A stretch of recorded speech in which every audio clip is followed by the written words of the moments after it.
Corona काल की चुनौतियों से जूझ रहा था, अब उसी देश में ब्लैक फंगस का दायरा भी बढ़ता जा रहा है। देश के लिए ये नई मुसीबत कितनी बड़ी होती जा रही है, इसका अंदाजा ऐसे ही लगाया जा सकता है कि न सिर्फ इस बीमारी के मरीजों की संख्या लगातार बढ़ रही है, बल्कि धीरे धीरे ये बीमारी देश में अपने प्रसार का दायरा भी बढ़ाने लगी है। आंकड़े बताते हैं कि देश में 10 राज्य ऐसे हैं जहां ब्लैक फंगस के 7,200 से ज्यादा मामले सामने आ चुके हैं, जबकि 200 से ज्यादा लोगों की अब तक इस बीमारी की वजह से मौत हो चुकी है। म्यूकरमाइकोसिस यानी कि ब्लैक फंगस देश में कोरोना की खतरनाक महामारी के बीच ब्लैक फंगस के प्रसार ने चुनौतियों का पहाड़ खड़ा कर दिया है। ऐसा इसलिए क्योंकि बहुत ही जल्द ब्लैक फंगस ने देश के 10 से भी ज्यादा राज्यों को अपने शिकंजे में ले लिया है। ब्लैक फंगस नाम की इस बीमारी ने जिन राज्यों में अपने पांव पसारना शुरू कर दिए हैं, उनमें महाराष्ट्र, गुजरात, मध्य प्रदेश, राजस्थान, हरियाणा, दिल्ली, उत्तर प्रदेश, उत्तराखंड, बिहार, छत्तीसगढ़, कर्नाटक और तेलंगाना जैसे राज्य शामिल हैं। ये खतरा कितना बड़ा है, इसका अंदाजा ऐसे ही लगाया जा सकता है कि जिन राज्यों में इस बीमारी ने तेजी के साथ अपने पांव पसारे हैं, उन राज्यों में इसे महामारी घोषित कर दिया गया है। यूपी 8वां राज्य है जहां ब्लैक फंगस को महामारी घोषित किया गया है। सबसे पहले तो केंद्र सरकार के गाइडलाइन के अनुसार सभी राज्यों को और उत्तर प्रदेश ने भी कल इस महामारी एक्ट के अंतर्गत ब्लैक फंगस को एक गंभीर बीमारी में अधिसूचित कर दिया है। जब आप इसको अधिसूचित करते हैं तो इससे संबंधित जो दवाइयां हैं पूरे देश में, अगर उसमें शॉर्ट सप्लाई होता है तो उसको केंद्र सरकार उसके पूरे उत्पादन अपने अंदर ले लेती है। दिल्ली से सटे गाजियाबाद में ब्लैक फंगस का खतरा साफ महसूस किया जा सकता है। यहाँ ब्लैक फंगस के अब तक 33 मामले सामने आ चुके हैं। हैरानी इस बात की है कि यहाँ एक ही निजी अस्पताल में ब्लैक फंगस के 25 मामले रिकॉर्ड किए गए हैं, जिनमें से एक मरीज की इस बीमारी की वजह से मौत भी हो चुकी है। अभी तक मेरे पास 25 मामले आ चुके हैं। 25 में से एक मरीज जिसका नाम राजा राम था, सियानी का रहने वाला था, उसको मैंने ऑपरेट किया था। आगे से आँख तक पहुंचा हुआ था फंगस और उसके ब्रेन तक गया हुआ था। उसमें इंजेक्शन एम्फोटेरेसिन आइडियली लगना चाहिए था, जो उस मरीज को अवेलेबल नहीं हुआ और उसके कारण हमें उस मरीज को खोना पड़ा। उधर गौतम बुद्ध नगर में भी ब्लैक फंगस नाम की बीमारी अपनी दस्तक दे चुकी है। यहाँ अब तक ब्लैक फंगस के 20 से ज्यादा मरीज सामने आ चुके हैं। प्रशासन का दावा है कि इस बीमारी से लड़ने वाली दवाओं की किल्लत को दूर कर लिया गया है। ब्लैक फंगस के भी हमारे यहाँ 21 मरीज अब तक रिपोर्ट हुए हैं और अभी ऐसी कोई डेथ नहीं हुई ब्लैक फंगस से, जो कि निश्चित रूप से ब्लैक फंगस से हुई हो। हमारे पास सरकार ने दवाई प्रोवाइड करा दी है मेरठ में और हमने डॉक्टर चंदन को ऑथराइज कर दिया है। आगरा में भी ब्लैक फंगस ने अपने पांव पसारना शुरू कर दिए हैं। आंकड़ों के मुताबिक यहां अब तक ब्लैक फंगस के 7 मरीज सामने आ चुके हैं। यही वजह है कि प्रशासनिक स्तर पर रेड अलर्ट घोषित कर दिया गया है। साथ ही एसएन मेडिकल कॉलेज में ब्लैक फंगस के इलाज के लिए 44 बेड तैयार कर लिए गए हैं।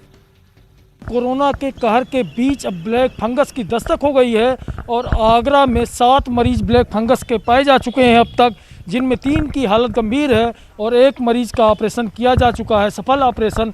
तो जो तैयारी की गई है प्रशासन की तरफ से और मेडिकल कॉलेज की तरफ से, तो इस कोविड हॉस्पिटल में 20 बेड बनाए गए हैं ब्लैक फंगस मरीजों के लिए। इसके अलावा ईएनटी डिपार्टमेंट जो है उसमें 20 बेड है। साथ ही साथ मेडिसिन वार्ड जो है वहाँ भी 4 बेड तैयार कर दिए गए हैं ब्लैक फंगस के मरीजों के लिए। कि अपने डायबिटिक और ब्लड कंट्रोल, जो ब्लड शुगर है उसको कंट्रोल में रखें और अगर कोई भी सिम्टम्स आता है सबसे पहले सर्जिकल इंटरवेंशन ही इसका है, इसलिए तुरंत अपने को एडमिट करा लें ताकि आपका इलाज शुरू हो जाए।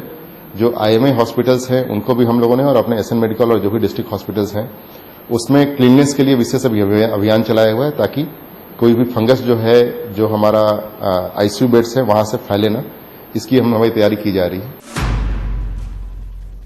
राजस्थान में भी ब्लैक फंगस चुनौती बनता जा रहा है। यहाँ इस बीमारी के अब तक 700 केस दर्ज किए जा चुके हैं। यही वजह है कि अब सरकार इस बीमारी के मरीजों की पहचान के लिए डोर टू डोर सर्वे की तैयारी कर रही है। साथ ही राज्य के 9 सरकारी अस्पतालों और 11 निजी अस्पतालों में ब्लैक फंगस के इलाज को मंजूरी दे दी गई है। ब्लैक फंगस के राजस्थान में लगभग 700 केसेस रिपोर्ट हुए हैं और जैसा इसको राज्य सरकार ने महामारी अधिनियम के अंतर्गत नोटिफाइबल डिजीज घोषित भी कर दिया है। चिरंजीवी योजना में इस रोग के इलाज की व्यवस्था को अनुमत किया गया है। अब जिस तरह से कोविड का ट्रीटमेंट उसके कवरेज में आता है चिरंजीवी योजना के, उसी तरह से ब्लैक फंगस भी आएगा। चंडीगढ़ में भी ब्लैक फंगस को महामारी घोषित किया जा चुका है। यहाँ पीजीआई में भर्ती 21 मरीजों की हालत बेहद गंभीर बनी हुई है। दावा किया जा रहा है कि दवाओं और इंजेक्शन की किल्लत ने परेशानियों को और बड़ा कर दिया है। सब जगह से ही ज्यादा केस, मतलब ये नहीं है पंजाब की आ रहा है, हरियाणा से भी आ रहा है, इवन हिमाचल से भी आने लग गए। सो ये बीमारी जो है सभी जगह। उधर हरियाणा में अब तक ब्लैक फंगस के 268 मरीज मिल चुके हैं। मुश्किल इस बात की है कि जींद अस्पताल में भर्ती मरीजों को इस बीमारी का इलाज भी नहीं मिल पा रहा है। दवा और डॉक्टर के अभाव में मरीजों को रोहतक रेफर किया जा रहा है। फिलहाल हमारे पास उसकी सुविधा नहीं है बायोप्सी करने की, तो हमारे पास सरकार की तरफ से यही गाइडलाइन है कि अगर कोई ब्लैक फंगस का सस्पेक्टेड केस आता है तो जींद जिले को रोहतक इसके साथ अटैच कर दिया गया है, तो हम उसको रोहतक भेज देते हैं ताकि उसका टाइमली इंटरवेंशन कर सकें, बायोप्सी कर सकें और ट्रीटमेंट स्टार्ट कर सकें। कोरोना की ही तरह ब्लैक फंगस का भी सबसे भीषण कहर महाराष्ट्र पर टूटा है। महाराष्ट्र में ब्लैक फंगस के 2000 से ज्यादा मरीज मिल चुके हैं। इनमें करीब 90 मरीजों की मौत के बाद सरकार टास्क फोर्स बनाने को मजबूर हो गई है। दावा किया जा रहा है कि महाराष्ट्र के पुणे में ब्लैक फंगस के करीब 300 मरीज मिले हैं, जबकि मुंबई में 160 और नासिक में 166 मरीज मिले हैं। नासिक में ब्लैक फंगस की चपेट में आने से 8 मरीजों की मौत भी हो गई है। इसलिए सरकार ने ब्लैक फंगस से निपटने के लिए पूरा जोर लगा दिया है। ब्लैक फंगस के जिस तरीके से केसेस आ रहे हैं, कई राज्यों ने इसे महामारी घोषित कर दिया है। महाराष्ट्र में कई जगहों पर इंजेक्शन्स नहीं मिल रहे हैं, लगातार पेशेंट बढ़ते जा रहे हैं। कैसे देख रहे हैं हमारा सरकार इसको? ये कोरोना नया वायरल हो रहा है, ये ब्लैक फंगस अब सामने आया है। इसकी तैयारी जो है देश में किसी के पास भी नहीं है, लेकिन अब ये सामने आया है तो ये भी एक चैलेंज है और इसकी दवाई ज़्यादा से ज़्यादा जल्दी से जल्दी कैसे उपलब्ध करे, इसके ऊपर जो है टास्क फोर्स काम कर रही है और सरकार बहुत जल्दी इसके ऊपर जो है दवा किस तरीके से उपलब्ध की जाए उस पर काम कर रही है। जाहिर है कोरोना काल के बीच इस नई आफत ने मुसीबतों की खाई को और चौड़ा कर दिया है। यही वजह है कि राज्य सरकारें जहां एहतियात बरत रही हैं, वहीं लोगों को भी इस बात की हिदायत दी जा रही है कि कोरोना की ही तरह ब्लैक फंगस के मामले में भी लापरवाही बरतना घातक साबित हो सकता है। यहाँ रुकते हैं एक छोटे से ब्रेक के लिए, जल्द हाजिर होंगे।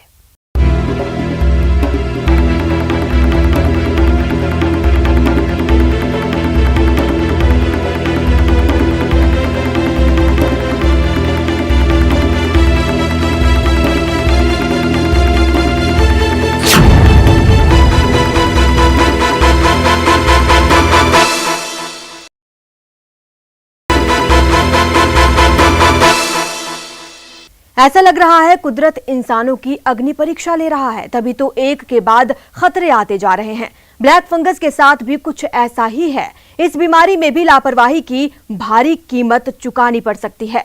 यही वजह है कि सभी प्रदेशों की सरकारों ने इस बीमारी के प्रति लोगों को जागरूक करना शुरू कर दिया है। साथ ही प्रदेश सरकारों ने इस बीमारी से निपटने के लिए प्लान ऑफ एक्शन भी तैयार कर लिया है। क्या है ब्लैक फंगस? क्यों बड़ी है ब्लैक फंगस की चुनौती? कैसे फैलती है ये बीमारी? क्या है ब्लैक फंगस का इलाज? कोरोना काल के बीच आया ब्लैक फंगस नाम का यह शब्द भले ही नया है, लेकिन इसके खतरे की अनदेखी करना बेहद घातक है। सबसे पहले गुजरात के अहमदाबाद के उस मामले को समझते हैं जिसकी वजह से ब्लैक फंगस को हरगिज हल्के में नहीं लिया जा सकता। दरअसल जिस गुजरात में 1000 से ज्यादा लोग इस बीमारी की चपेट में आ चुके हैं और 60 से ज्यादा लोगों की मौत हो चुकी है, उसी गुजरात के अहमदाबाद में बच्चों में ब्लैक फंगस का पहला मामला मिला है। अहमदाबाद में 13 साल का बच्चा ब्लैक फंगस की चपेट में आ गया। बताया जा रहा है कि बच्चे और उसकी मां को कोरोना हुआ था। बच्चा तो कोरोना से निगेटिव आ गया, लेकिन उसकी मां की कोरोना की वजह से मौत हो गई। इस बीच बच्चे की मुसीबत उस वक्त बढ़ गई जब दांत में दर्द और सूजन के शिकायत के बाद ब्लैक फंगस की पुष्टि हुई। फिलहाल बच्चे की जान बचाने के लिए डॉक्टरों को उसके एक तरफ के दांत निकालने पड़े हैं। हम अभी तक ये मानकर चल रहे थे कि म्यूकोरमाइकोसिस शायद बच्चों में नहीं होगा या बच्चों को कम से कम इतना परेशान हैरान नहीं करेगा, परंतु अभी ये पहला केस हमने देखा है, तो उससे हमारी ये धारणा भी टूट गई है कि म्यूकोरमाइकोसिस बच्चों में नहीं होगा, ये भी हमने देख लिया है। जिस तरीके से हमें एडल्ट्स के अंदर बहुत सारे केसेस देखने को मिल रहे थे म्यूकोरमाइकोसिस के, हमने बहुत सारे कॉम्प्लिकेशंस भी देखे। यही सारी चीज़ बच्चों में भी संभव है, ये इस केस ने साबित कर दिया है। इस बीमारी के खतरे को भी समझिए। किसी मरीज की आंख निकालने की नौबत आ रही है तो किसी के चेहरे के हिस्से को अलग करना पड़ रहा है, तो किसी मरीज के सामने कोई दूसरी चुनौती पेश आ रही है। यही वजह है कि केंद्र सरकार ने राज्य सरकारों को चिट्ठी लिखकर फंगल इन्फेक्शन रोकने के लिए कदम उठाने को कहा है। स्वास्थ्य मंत्रालय की तरफ से राज्यों और केंद्र शासित प्रदेशों को कहा गया है कि वो इन्फेक्शन को रोकने और उससे बचाव के लिए अपनी तैयारियों की समीक्षा करें, साथ ही अस्पतालों में सफाई और सैनिटाइजेशन की समीक्षा करें। चिट्ठी में सभी राज्य सरकारों से कहा गया है कि एक हॉस्पिटल इन्फेक्शन कंट्रोल कमेटी बनाई जाए और संस्था के हेड को इसका अध्यक्ष बनाया जाए। इन्फेक्शन के बचाव और कंट्रोल के लिए एक नोडल ऑफिसर बनाने का भी सुझाव दिया गया है, जो माइक्रोबायोलॉजिस्ट या सीनियर इन्फेक्शन कंट्रोल नर्स हो सकती है। इसके अलावा हॉस्पिटल में इन्फेक्शन प्रिवेंशन कंट्रोल प्रोग्राम बनाने और उसे लागू करने के लिए भी कहा गया है। ब्लैक फंगस के इलाज की कई दवाइयां बहुत ज्यादा महंगी हैं, इसलिए केंद्र सरकार ने अनुसूचित जाति और जनजाति समुदाय के गरीबों को वित्तीय मदद का ऐलान किया है। केंद्रीय सामाजिक न्याय मंत्री ने ट्वीट किया कि इन समुदायों से जुड़े सालाना 3 लाख से कम आमदनी वालों को इलाज में 1 लाख रुपए तक की मदद दी जाएगी। वहीं स्वास्थ्य मंत्रालय का दावा है कि इस बीमारी का कोरोना से कोई लेना देना नहीं है, न ही कोरोना की वजह से ये बीमारी पैदा हुई है।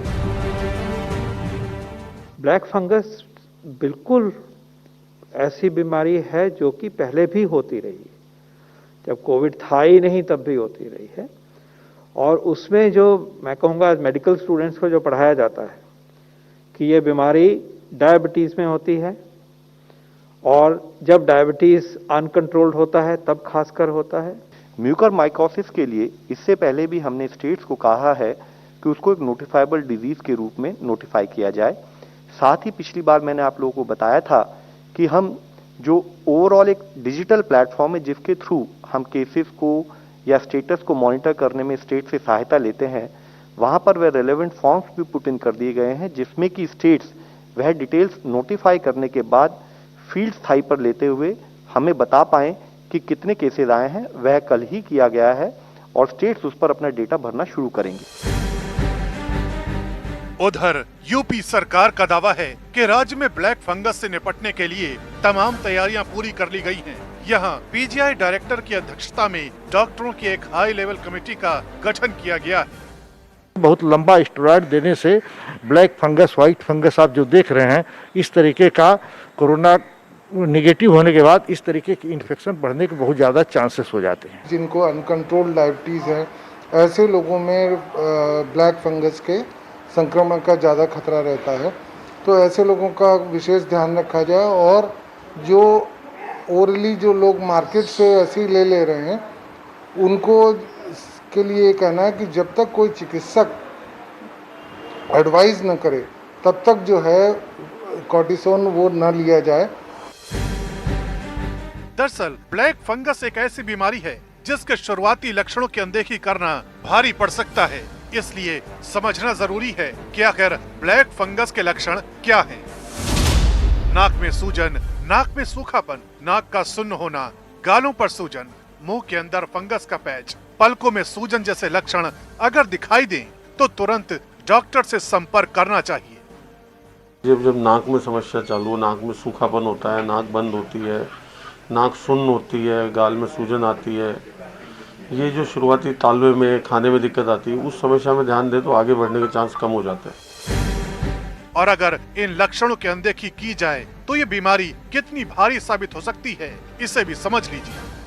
उनमें देरी में आंखों की रोशनी को, आंखों को पकड़ती है, अंधापन कर देती है, दिमाग को पहुंचती है और दिमाग में पहुंचने के बाद बचाना बहुत मुश्किल होता है।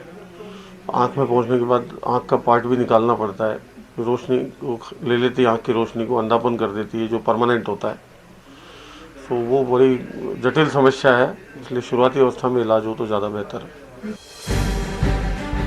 मध्य प्रदेश में भी ब्लैक फंगस के खिलाफ अभियान को तेज कर दिया गया है। महामारी घोषित होने के बाद राज्य सरकार का दावा है कि हर मरीज का रिकॉर्ड रखा जाएगा। साथ ही राज्य में नेजल एंडोस्कोपी की मुहिम भी शुरू की जाएगी। ब्लैक फंगस को लेकर सरकार की क्या रणनीति? देखिए, सरकार ने आज हमने इसको महामारी घोषित किया है और इसका इलाज सुनिश्चित हो सके, इसका आइडेंटिफिकेशन जल्दी से जल्द हो सके, जल्दी इलाज हो सके, इसकी सर्जरी हो सके, इसकी सब व्यवस्था हमने की है। और महामारी के बाद अब एक एक पेशेंट का रिकॉर्ड, उसके बारे में सब जानकारी हम इसकी पूरी इकट्ठा करेंगे और ये सुनिश्चित करेंगे कि लोगों को उचित इलाज समय पर मिल सके। हमने नेजल एंडोस्कोपी का एक मुहिम शुरू की है जिसमें हम इस बीमारी का अर्ली डिटेक्शन कर सकते हैं।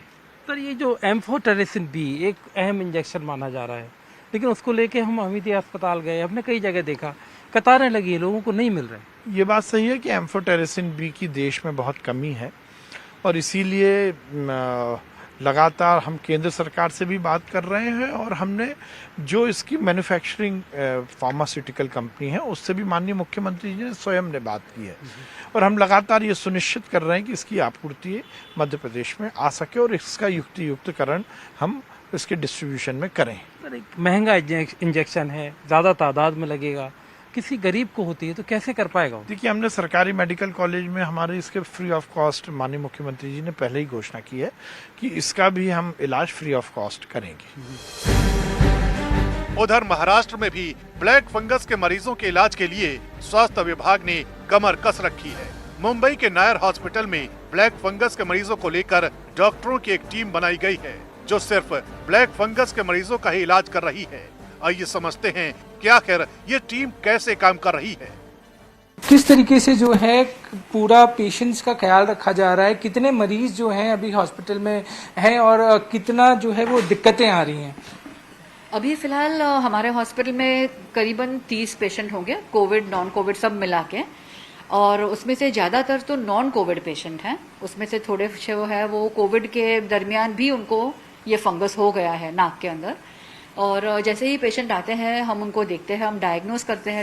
कॉमन सिम्टम्स उनके क्या यूजुअली होते हैं कि कोई भी अनटूवर्ड नेजल सिम्टम, जैसे कोई पेशेंट को जैसे एलर्जी की तकलीफ है उनको तो हमेशा नाक के सिम्टम्स रहते हैं, पर जिस पेशेंट को पहले कभी ज़्यादा सर्दी नहीं हुई है बोलते हैं जैसे मेरी नाक बंद है या नाक से ब्लीडिंग हो रही है, नाक से कुछ अजीब तरह का स्मेलिंग कर पानी आ रहा है, फेस पे नमनेस हो रही है, जैसे सुन हो जाता है फेस वैसा, आंख में लाली, आंख से पानी निकलना बेकारण एक साइड पे स्पेशली होता है। मेरी हाई ब्लड शुगर ये फंगस के ग्रोथ के लिए बहुत ही पोषक हो जाती है, तो स्टीरॉइड्स और ये अनकंट्रोल डायबिटीज से दो मेन है, और प्लस कोविड की वजह से उनकी जो प्रतिकार शक्ति जो हाफ हो जाती है, तो ये सब एकत्रित उसका परिणाम है कि इतना सर्ज जो हमें दिख रहा है म्यूकरमाइकोसिस के केसेस में। यानी कोरोना की ही तरह अगर ब्लैक फंगस को लेकर भी लापरवाही बरती जाती है तो ये कई लोगों के लिए जानलेवा बन सकती है। यही वजह है कि देश के तमाम राज्यों का स्वास्थ्य महकमा इस बीमारी से मुकाबला करने के लिए भी युद्ध स्तर पर कोशिशों में जुट चुका है। फिलहाल इतना ही। आप बने रहे हमारे साथ और देखते रहिए न्यूज़ 18 राजस्थान।